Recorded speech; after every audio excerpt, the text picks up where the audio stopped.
جب یہ جج بنے اور پہلے دن سے ہمارے سامنے جج بنے اور پہلے دن سے ہم نے دیکھا ہے اس کے کنڈکٹ کو، کاش ہمارے اسلام آباد نہیں پاکستان میں ہر ہائی کورٹ میں 2 یا 1 بابر ستار جیسے جج آ جائے نا، یہ عدلیہ یوں 134 سے 34 یا 30 یا 20 پہ آئے گی. کیا کمال کا جج ہے. دیکھیں اب دوسری بات، آپ کا جو سوال ہے نا کہ کیا ان کے پاس ایویڈنس ہے، اب میں آپ کو قانون بتا دوں. قانون یہ کہتا ہے کہ اگر ایک جج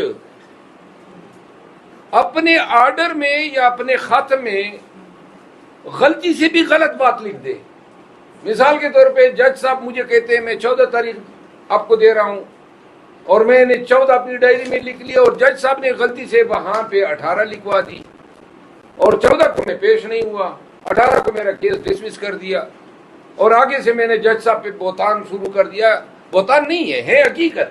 ادھر نے 14 دینی تھی، ادھر غلط 18 لکھ دیا. قانون یہ کہتا ہے کہ جج کے لکھے اور کہے کوئی بات کو تقدس حاصل ہے، چاہے غلطی کیوں نہ ہو. تو بابر ستار صاحب یا جو ہمارے 6 آنریبل جج صاحبان ہیں جن میں سے ہر ایک کو ہم جانتے ہیں، ہمارے ساتھ یہ وکلا تھے اور کئی سالوں سے، تو ایسے لوگوں سے اس وقت میں یہ توقع رکھنا کہ یہ اپنے تئیں کوئی چیز کنکاکٹ کریں گے. اور ہائی کورٹ کے جج ہیں، کانسٹیٹیوشنل کورٹ کے جج ہیں جنہوں نے ہمارے حقوق کو ڈیفینڈ کرنا ہے. اور ہم دیکھتے آئے ہیں نا، ہر ایک مسنگ پرسن کیس میں تقریباً اور دوسرے کیس میں ہم پیش ہوتے ہیں یا موجود ہوتے ہیں عدالتوں میں. کیا ہو رہا ہے؟ اسلام آباد تو ایک جنت سی بنی ہوئی ہے اور سیف ایریا ہے جہاں پہ زیادہ سے زیادہ لوگوں کو اسلام آباد سے اٹھایا گیا، مسنگ پرسنز کو. تو لہذا جج صاحبان کے اس 6 یہ مشترکہ جو ان کا یہ لیٹر ہے، یہ ایک فرد جرم ہے اور اس کے تقدس کے لیے اور اس کی سچائی کے لیے یہی کافی ہے کہ اسلام آباد ہائی کورٹ کے 90% ججز نے یہ لکھا ہے. اس سے بڑھ کے کیا بات ہو سکتی ہے؟ ان کو اس وقت میں جبکہ ہر ایک جو ہے اپنے لیے راستہ بچانے کی کوشش کر رہا تھا، ان کو یہ پڑی تھی کہ آئے کنفرنٹیشن میں اور ڈائریکٹ الزامات لگا دے اور خواہ میں یا کسی کے حکم میں بڑا یہ وقت گزر جائے گا.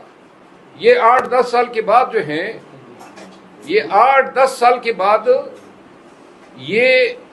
8-10 سال کے بعد لوگ یاد رکھیں گے.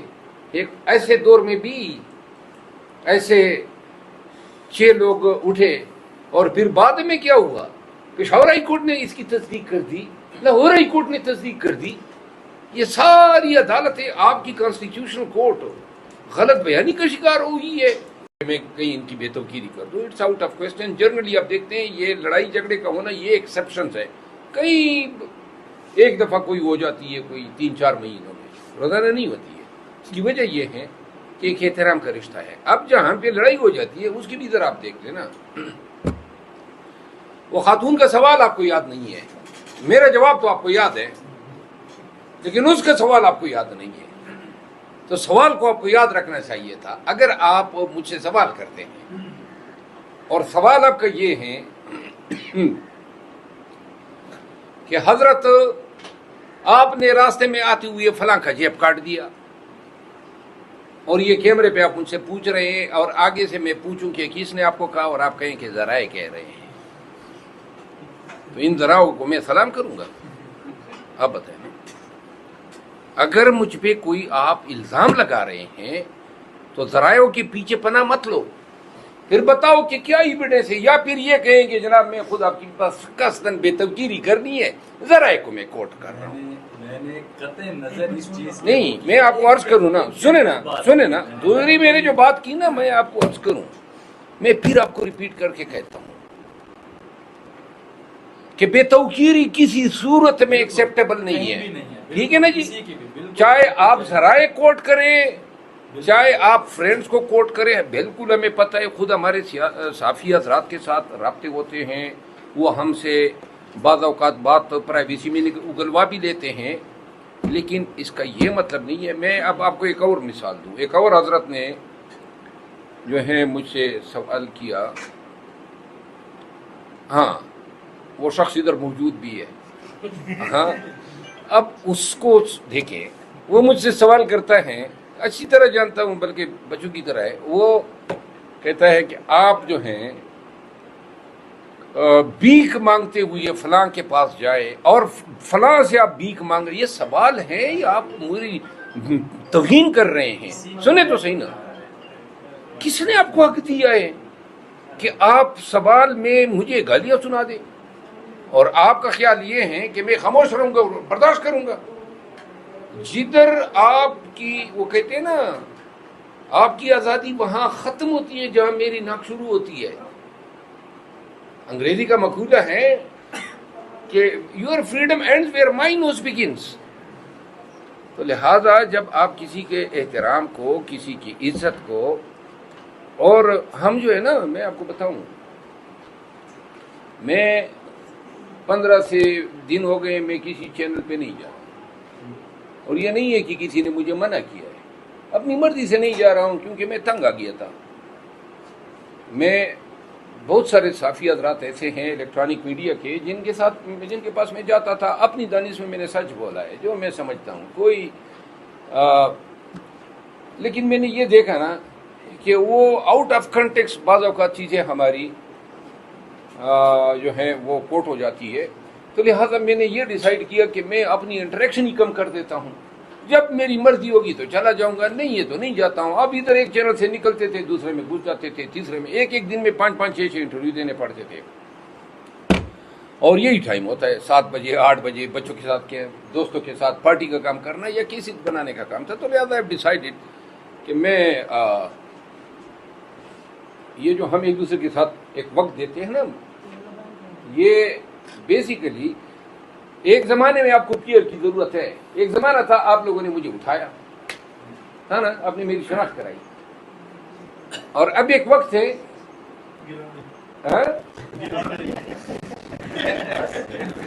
میں اگر خود نہیں گروں گا نا کوئی مجھے نہیں گرا سکتا۔ اللہ جسے عزت دینا چاہے، اللہ جسے آپ کو آپ کے پیشے کے حوالے سے آپ کو گارنٹیز پرووائڈ کرتا ہے۔ ان تمام باتوں کے ساتھ میں یہ جو نیشنل اسمبلی میں ہیں اسپیکر صاحب سے اور ایوان میں بھی اٹھاؤں گا، اگر کوئی قوانین آتے ہیں، آج آپ نے دیکھا ایک قانون میں نے چیلنج کیا تھا، رول 265 کے جیل کے اندر کوئی بندہ سیاسی باتیں نہیں کرے گا۔ اب یہ قطعاً ذہن مانتا ہی نہیں ہے کہ اس طرح کے فالتو قوانین بھی ہمارے پاس ہیں، اور ان کا فائدہ بھی اٹھانے کی کوئی کوشش کرے گا۔ جیل سپرڈنٹ کہے گا کہ اچھا عمران خان کو اندر رکھے لیکن سیاست پہ بات نہیں ہوگی، واہ جی واہ، یہ کس طرح کی مطلب ہے؟ آپ مجھ پہ قانون انفورس کرا رہے ہیں، بندہ عمران خان ہوگا اور آپ کہیں گے کہ جیل میں وہ سیاسی باتیں نہیں کرے گا، ایسے رول کی ایسی کی تیسی۔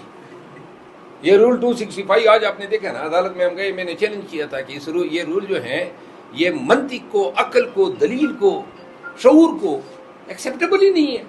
آج جج صاحب نے ہولڈ کیا جی یہ مینٹینیبل ہے، تو ایسے قوانین کو چیلنج کریں گے۔ یاد رکھیں کہ بنائیں، جتنے ڈریکونین لاز بنا سکتے ہیں بنائیں۔ اللہ کا ایک فضل اس ملک پہ ہوا کہ وہ 2/3 میجورٹی فی الوقت رک گئی۔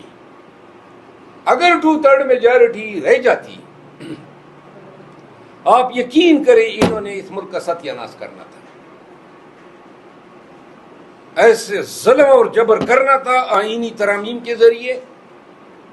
انہوں نے من پسند لوگوں کو ایکسٹینشنیں دینی تھی، اور پھر جو ہونا تھا شاید لوگ اس کا تصور بھی نہ کر سکتے۔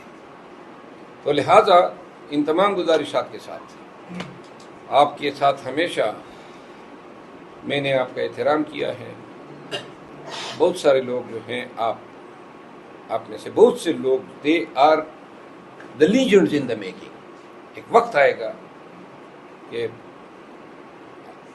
جو اللہ نے، میں آپ کے پیجز دیکھتا ہوں، آپ کی ولاگز دیکھتا ہوں، اور میرا خیال ہے کہ اپنی خبروں کو صرف ہائی کورٹ اور پارلیمان تک محدود نہ کریں، کبھی کبھار کوشش کریں انصار عباسی جو ہیں دی نیوز میں آپ جانتے ہوں گے، انصار عباسی ایک ایماندار ایک صحافی ہے، ٹھیک ہے نا.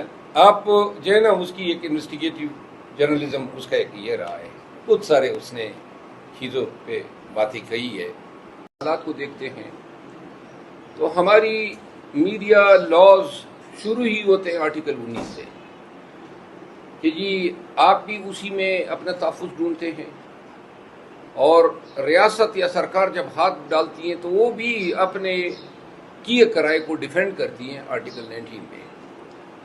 اب پاکستان میں 4-5 ریگولیٹری اتھارٹیاں ہیں جو ریگولیٹ کرتی ہیں. ایک واحد ریگولیٹری اتھارٹی نہیں ہے جو کہ سوشل میڈیا جرنلزم کو یا سوشل میڈیا کو، لیکن آپ دیکھتے ہیں ایک ریلیجیس کنٹینٹ آتا ہے، حضور کریم صلی اللہ علیہ وآلہ وسلم کے حوالے سے ایسا مواد آ جاتا ہے جو جن سے دل آزاری ہوتی ہے. تو یہ پی ٹی اے کا کام ہے، یوٹیوب پہ ہو یا ٹویٹر پہ ہو، کہ اس کی رسائی کو ریسٹرکٹ کرے، اور ضروری بھی ہوتا ہے کیونکہ مادر پیدر آزادی تو آپ دے ہی نہیں سکتے ہیں. دنیا میں مختلف قومیتیں، مختلف نظریوں کے لوگ، مختلف مذہبی عقائد والے لوگ ہوتے ہیں، اور جس طرح انسان اس معاشرے میں پلا بڑا ہے وہ دوسرے کے حقوق پہ عملاور ہونے کے لیے ہم وقت تیار ہوتا ہے. تو لہذا ہر انسانی معاشرے میں حقوق کو ریگولیٹ کرنا یہ انتہائی ضروری ہوتا ہے. یہ ریگولیٹ کیا جانے کے عمل کو بعض اوقات ہم شاید پسند نہیں کرتے ہیں، لیکن اگر ہم دیکھ لیں کہ اگر آپ پہ کوئی قرض نہیں ہے، آپ کچھ بھی لکھنا چاہیں، بولنا چاہیں، کہنا چاہیں، اور لوگوں کی اس کی ایکسس ہو، اور ابھی بھی پاکستان میں باوجود اس کے کہ ہمارے ہاں ٹویٹر ابھی 1 مہینے سے زیادہ ٹائم ہوا ہے کہ بند ہے، 3 مہینے بند ہے. ہمارے اور بھی ایسے سائٹس ہیں، پورنو سائٹس ہیں جن کو آپ اپروچ نہیں کر سکتے ہیں پاکستان میں. اس کے علاوہ بعض اوقات یوٹیوب بھی کئی مہینے بند رہتا ہے. کہنے کا مطلب یہ ہے کہ آرٹیکل 19 سے جو آپ کے حقوق شروع ہوتے ہیں، اب اس کے تحت آپ کو حقوق حاصل کیا ہے، ہم اس کو ڈیوائڈ کرتے ہیں کہ آپ کے کیا وہ حقوق ہیں کہ جہاں پہ کوئی اگر آپ پہ ہاتھ بھی ڈال دیں تو آپ کو یہ علم ہونا چاہیے کہ قانون آپ کے افعال اعمال کو پروٹیکٹ کرتا ہے. وہ کیا ہے؟ نمبر 1، آرٹیکل 19 جو ہے وہ ایک مدر لا ہے ہمارے آئین کا، اور اس کے تحت ذیلی قوانین بنے ہیں. مثال کے طور پہ ٹیلی کمیونیکیشن ری آرگنائزیشن ایکٹ 1996، یا Pakistan electronic media regulatory authority ordinance 2002، یا ڈیفیمیشن آرڈیننس 2002، یا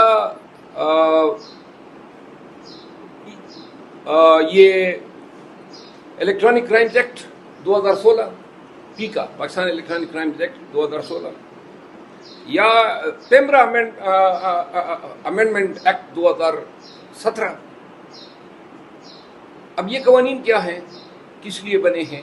ڈرانے کے لیے نہیں ہے. آپ کے پاس کیمرہ ہیں، اب آپ نے اپنے آپ کو کنڈکٹ کرنا ہے. مثال کے طور پہ آپ بحیثیت ایک سوشل میڈیا جرنلسٹ آپ کو ایکنالج کیا جاتا ہے، آپ سوال کر سکتے ہیں دوسرے کسی انسان سے، کسی سیاستدان سے. اب جو سب سے پہلی ڈیوٹی ہے جو آپ پہ خود بحیثیت انسان ہونے کے اور بحیثیت ایک پاکستانی کے اور بحیثیت ایک شہری کے آپ پہ لاگو ہے، وہ یہ ہے کہ آپ جب بھی سوال کریں گے تو آپ پابند ہیں کہ آپ احترام آدمیت کے دائرے میں ہوتے ہوئے کریں گے. یعنی کہ یہ کیمرہ یا اسٹیٹس آپ کو یہ حق نہیں دیتا ہے کہ آپ دوسرے کے ساتھ بدتمیز ہو جائیں اور آپ سوال کرتے ہوئے دوسرے انسان کی توہین کریں. جدھر آپ نے توہین کی تو وہاں وہ جو پروٹیکشن ہے آپ کو یا جو پریویلیج ہے آپ کی صحافی ہونے کی، وہ آپ نے خود ہی اڑا دی.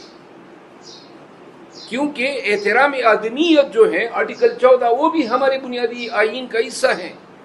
You can not disrespect any individual under any circumstance, کسی بھی حالت میں آپ کسی دوسرے انسان کی توہین نہیں کر سکتے. اب ہمارے ہاں قطع نظر کی ریسنٹ مثالوں کے جو آپ کے اور ہمارے بیچ ہوئے ہیں، لیکن میں آپ کو ویسی گزارش کر دوں کہ کسی بھی شخص سے لوگوں کے اپنے بڑے مسائل ہوتے ہیں، پارٹیوں کے اندر اپنی سیاست ہوتی ہے، مخالف پارٹیوں کے ساتھ سیاست ہوتی ہے، تو لہذا تپے ہوئے لوگ بیٹھے ہوتے ہیں، اوپر سے جناب آپ جدی پہ تیل کا کام کر دیتے ہیں، اور آپ سوال نکالتے ہوئے وہ بھول جاتے ہیں کہ وہ شخص جس سے سوال کر رہے ہیں، چاہے وہ اپنی جانکاری کے لیے کر رہے ہیں، خبر کے لیے کر رہے ہیں، کسی کی ایما پہ کر رہے ہیں. آپ پہ سب سے پہلی ڈیوٹی یہ عائد ہوتی ہے کہ کڑوی سے کڑوی بات بھی کریں، لیکن وہ بھی تہذیب کے دائرے کے اندر. یہ حق کہیں سے آپ ڈرائیو ہی نہ سمجھیں کہ ہم